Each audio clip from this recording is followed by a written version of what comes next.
ओम शांति, ओम शांति, ओम शांति।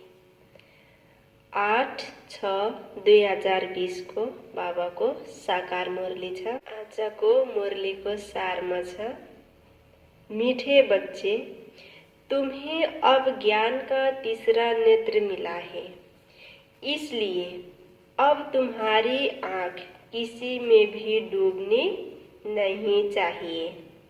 तुम्हें अब ज्ञान का तीसरा नेत्र मिला है, इसलिए अब तुम्हारी आँख किसी में भी डूबनी नहीं चाहिए।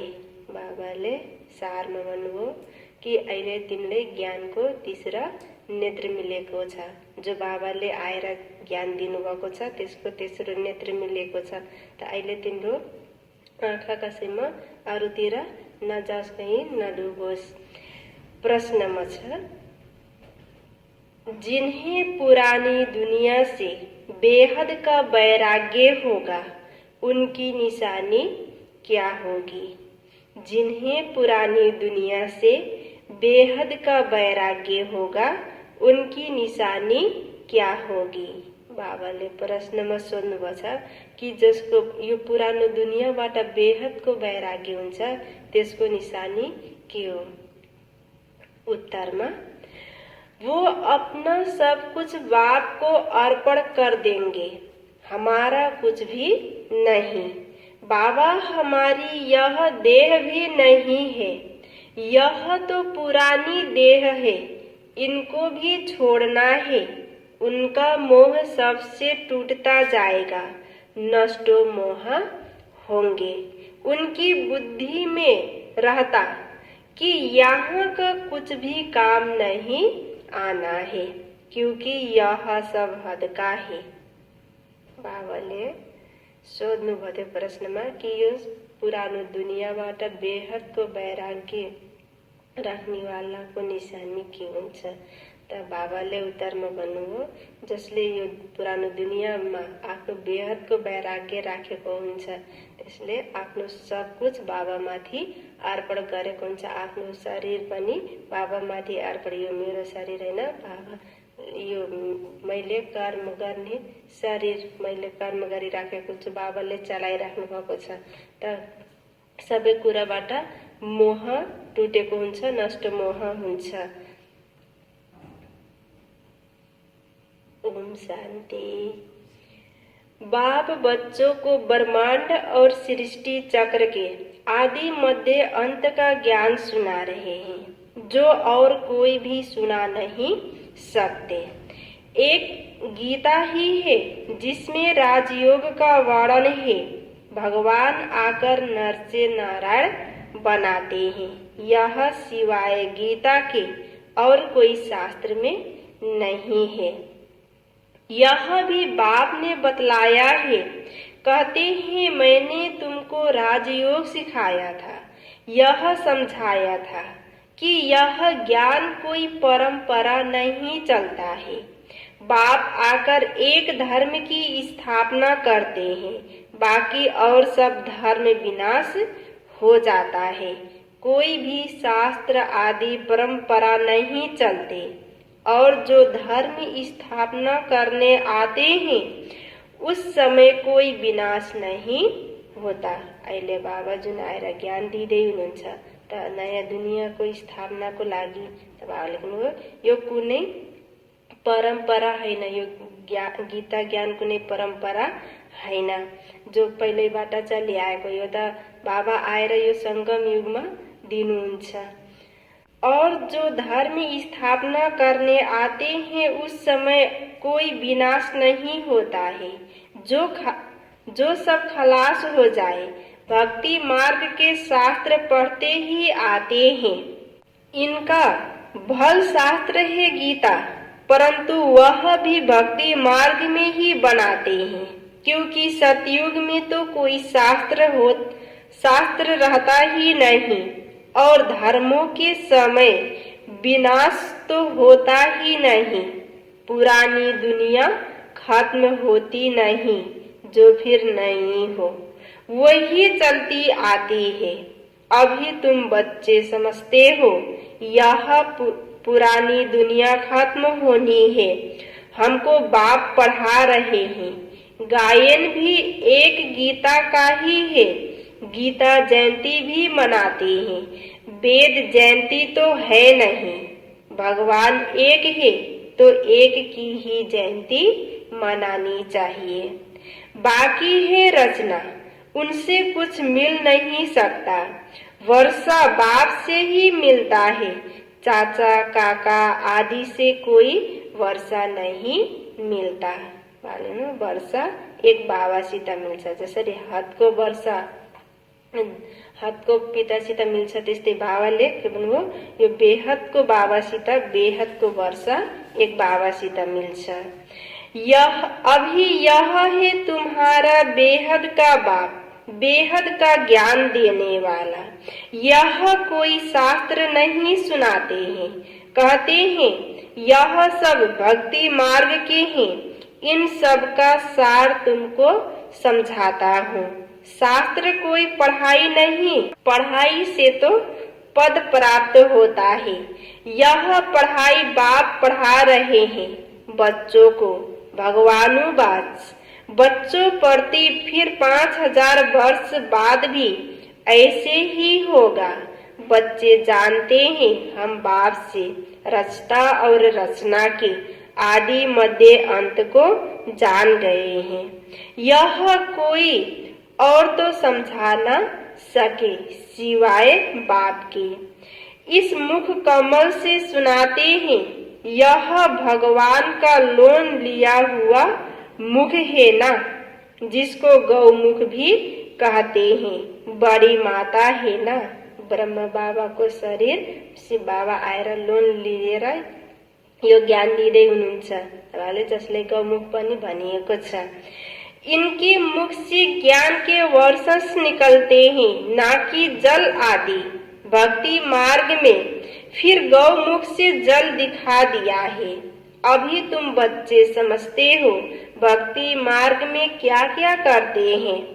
कितना दूर गौमुख आदि पर जाते हैं पानी पीने।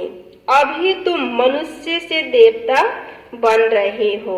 यह तो जानते हो बाप कल्प कल्प आकर मनुष्य से देवता बनाने के लिए पढ़ाते हैं। देखते हो कैसे पढ़ा रहे हैं। तुम सबको यह बतलाते हो भगवान हमें पढ़ा रहे हैं। कहते हैं मामेकम याद करो तो तुम्हारे विकर्म विनाश हो जाएंगे। अहिले स्वयं भगवान आएर पढाउँदै हुनुहुन्छ। त जब भगवानबाट पढ्छौ, भगवानलाई याद गर्छौ भने हाम्रो विकर्म पनि विनाश हुन्छ। तुम जानते हो सतयुग में थोड़े मनुष्य होते हैं, कलयुग में कितने ढेर मनुष्य हैं। बाप आकर के आदि सनातन देवी देवता धर्म की स्थापना कर रहे हैं। हम मनुष्य से देवता बन रहे हैं। मनुष्य से देवता बनने वाले बच्चों में दैवी गुण दिखाई देंगे। उनमें क्रोध का अंश भी नहीं होगा। अगर कभी क्रोध आ गया तो झट बाप को लिखेंगे, बाबा आज हमसे यह भूल हो गई, हमने क्रोध कर लिया, विकर्म कर लिया। बाप से तुम्हारा कितना कनेक्शन है। बाबा क्षमा करना। बाप कहेंगे क्षमा आदि होती नहीं, बाकी आगे के लिए ऐसी भूल नहीं करना। टीचर कोई क्षमा नहीं करते हैं, रजिस्टर दिखाते हैं तुम्हारे मैनर्स अच्छे नहीं है। बेहद का बाप भी कहते हैं तुम अपने मैनर्स देख रहे हो। रोज अपना पोता मेल देखो, किसको दुख तो नहीं दिया, किसको तंग तो नहीं किया। दैविक गुण धारण करने में टाइम तो लगता है ना। देह अभिमान बड़ा ही मुश्किल से टूटता है। जब अपने को देही समझते तब बाप में भी लग जाए, नहीं तो देह के कर्म बंधन में ही बुद्धि लटकी रहती है। बाप कहते हैं तुमको शरीर निर्वाह अर्थ कर्म भी करना है। उनसे टाइम निकाल सकते हो। भक्ति के लिए भी टाइम निकालते हैं ना। मीरा कृष्ण की ही याद में रहती थी ना। पुनर्जन्म तो यहाँ ही लेती गई। अभी तुम बच्चों को इस पुरानी दुनिया से वैराग्य आता है। जानते हैं, इस पुरानी दुनिया में फिर पुनर्जन्म लेना ही है। दुनिया ही खत्म हो जाती है। यह सब बातें तुम्हारी बुद्धि में है। जैसे बाबा में ज्ञान है वैसे बच्चों में भी है। यह सृष्टि चक्र और कोई की बुद्धि में नहीं है। तुम्हारे में भी नंबरवार है जिनकी बुद्धि में यह रहता है। ऊंचते ऊंच पतित पावन बाप है, वह हमको पढ़ाते हैं। यह भी तुम ही जानते हो। तुम्हारी बुद्धि में सारा 84 का चक्र है। स्मृति रहती है। अभी इस नरक में यह अंतिम जन्म है। इनको कहा जाता है रौरव नरक। बहुत गंदा है। इसलिए सन्यासी लोग घर बार छोड़ जाते हैं। वह तो जाती है शारीरिक बात। तुम सन्यास करते हो बुद्धि से, क्योंकि तुम जानते हो हमको अभी वापिस जाना है। सबको भूलना पड़ता है। यह पुरानी छीछी दुनिया खत्म हुई पड़ी है। मकान पुराना होता है, नया बनकर तैयार होता है, तो दिल में आता है ना यह मकान टूट ही जाएगा। अभी तुम बच्चे पढ़ रहे हो ना, जानते हो नई दुनिया की स्थापना हो रही है। अभी थोड़ी देरी है, बहुत बच्चे आकर पढ़ेंगे। नया मकान अभी बन रहा है, पुराना टूटता जा रहा है। बाकी थोड़े दिन है। तुम्हारी बुद्धि में यह बेहद की बात है। अभी तुम्हारी इस पुरानी दुनिया से दिल नहीं लगती है। यह कुछ भी आखिर काम में नहीं आना है। यह हम यहाँ से जाना चाहते हैं। बाप भी कहते हैं पुरानी दुनिया से दिल नहीं लगानी है। मुझ बाप को और घर को याद करो तो विकर्म विनाश हो जाएगा, नहीं तो बहुत सजाए खाएंगे। पद भी भ्रष्ट हो जाएगा। आत्मा को फुरना लगा हुआ है। हमने 84 जन्म भोगे हैं। अब बाप को याद करना है, तब विकर्म विनाश होंगे। बाप की मत पर चलना है, तभी श्रेष्ठ जीवन बनेगी। बाप है ऊंचते ऊंच, यह भी तुम ही जानते हो। बाप अच्छी रीति स्मृति दिलाते हैं। वह बेहद का बाप ही ज्ञान का सागर है। वही आकर पढ़ाते हैं। बाप कहते हैं यह पढ़ाई भी पढ़ो, शरीर निर्वाह अर्थ भी सब कुछ करो, परंतु ट्रस्टी होकर रहो। पाल्नु अहिले जुन बाबाले पढाइ पढाउँदै हुनुहुन्छ त यो पढाइ पनि पढेर आफ्नो शरीर अर्थ निर्वाह पनि कर्म गर, तर त्यसमा ट्रस्टी भएर रह। जिन बच्चों को पुरानी दुनिया से बेहद का वैराग्य होगा, वह अपना सब कुछ बाप को अर्पण कर देंगे। हमारा कुछ भी नहीं, बाबा हमारी यह देह भी नहीं है। यह तो पुरानी देह है, इनको भी छोड़ना है। सबसे मोह टूटता जाता है, नष्ट मोह हो जाना है। यह है बेहद का वैराग्य, वह हद का वैराग्य होता है। बुद्धि में है हम स्वर्ग में जाकर अपने महल बनाएंगे। यहाँ का कुछ भी काम नहीं आएगा, क्योंकि यह सब हद का है। तुम अभी हद से निकल बेहद में जाते हो। तुम्हारी बुद्धि में यह बेहद का ज्ञान ही रहना चाहिए। अभी और कोई में भी आंख नहीं डूबती है। अब तो अपने घर जाना है।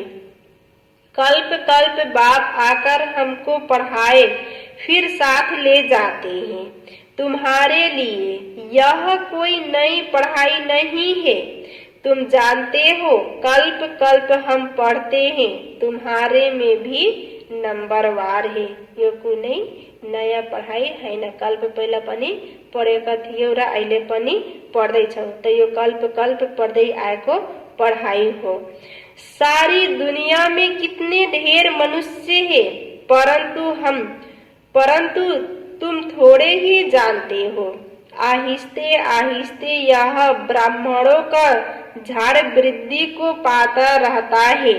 ड्रामा प्लान अनुसार स्थापना होनी ही है। बच्चे जानते हैं, हमारी रूहानी गवर्नमेंट है। हम दिव्य दृष्टि से नई दुनिया को देखते हैं, वहाँ ही जाना है।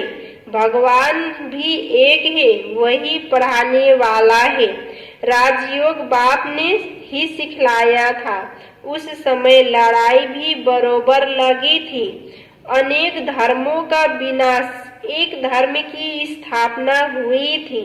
तुम भी वही हो। कल्प कल्प तुम ही पढ़ते आए हो, वर्षा लेते आए हो। पुरुषार्थ हर एक को अपना करना है। यह है बेहद की पढ़ाई। यह शिक्षा कोई मनुष्य मात्र दे ना सके।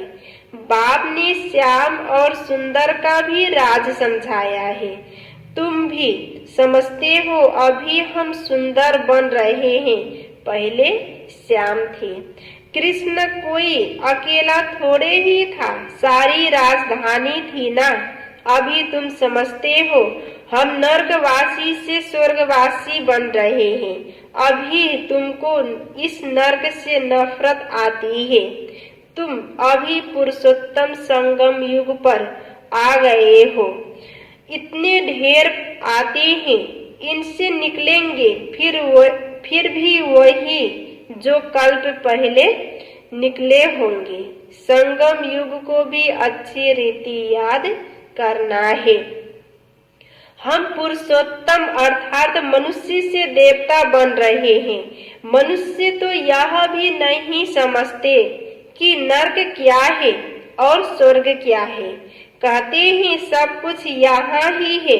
जो सुखी है वह स्वर्ग में है, जो दुखी है वह नरक में है। अहिलेको मनुष्य आत्माहरूले आफूलाई के सम्झिन्छन्, जसको अलि सुख छ, साधन सुविधा छ, त्यसले आफूलाई स्वर्गमा भएको ठान्छ र जो दुखी छ त्यो नरक। तब तिनीहरूले ठान्छन् कि यही नै स्वर्ग, यही नै नरक छ, तर स्वर्ग कस्तो हुन्छ, कहाँ छ भन्ने थाहा छैन। अनेक मत है ना, एक घर में भी अनेक मतें हो जाती है।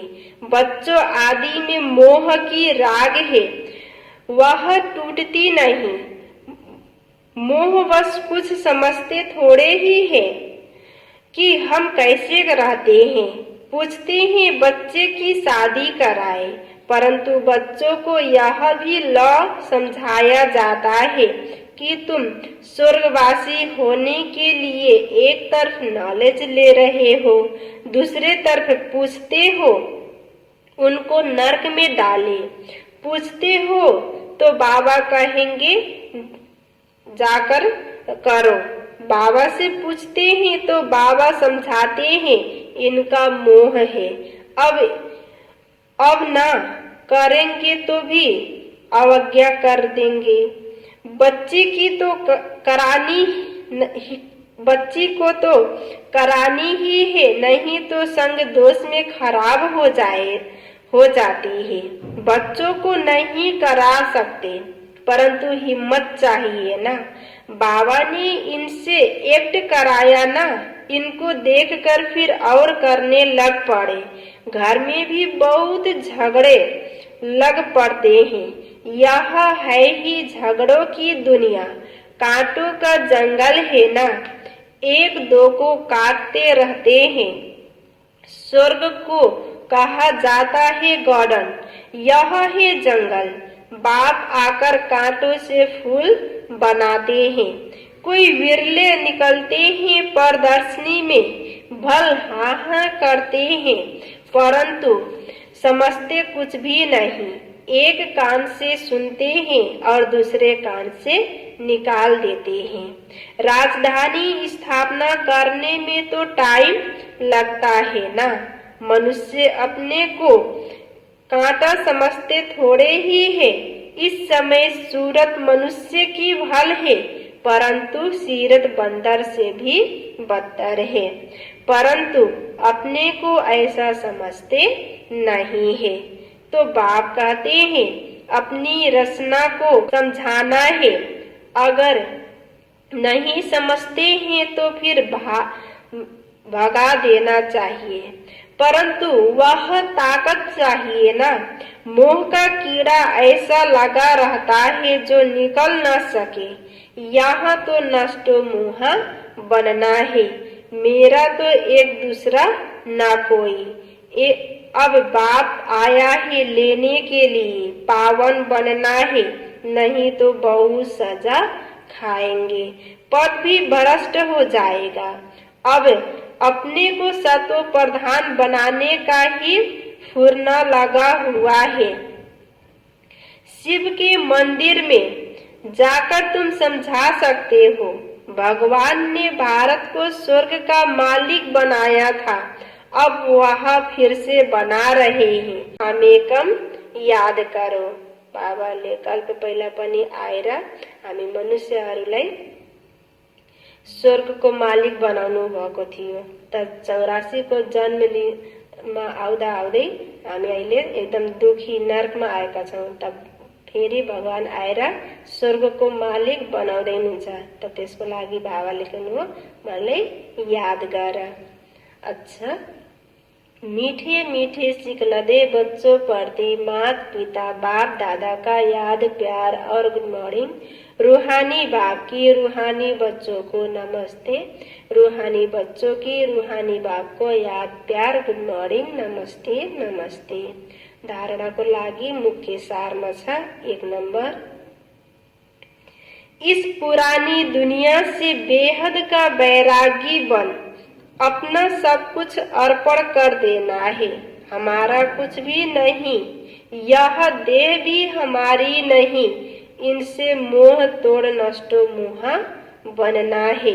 हाल्नु यो पुरानी दुनियाँबाट सबैबाट बेहदको वैराग्य गर, सबै बाबामाथि अर्पण गर र आफ्नो देहलाई पनि अर्पण गर। यो दुनियाँबाट एकदम नष्ट मोह बना। दूसरों में छ, कभी भी ऐसी कोई भूल नहीं करनी है जो रजिस्टर पर दाग लग जाए।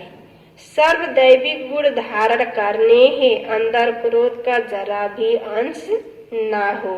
कुनै पनि यस्तो कर्म नगर्ने जो रजिस्टरमा दाग लागोस्। सदैव दैविक गुणलाई धारण गर्ने, क्रोधको अंश पनि नराख्ने।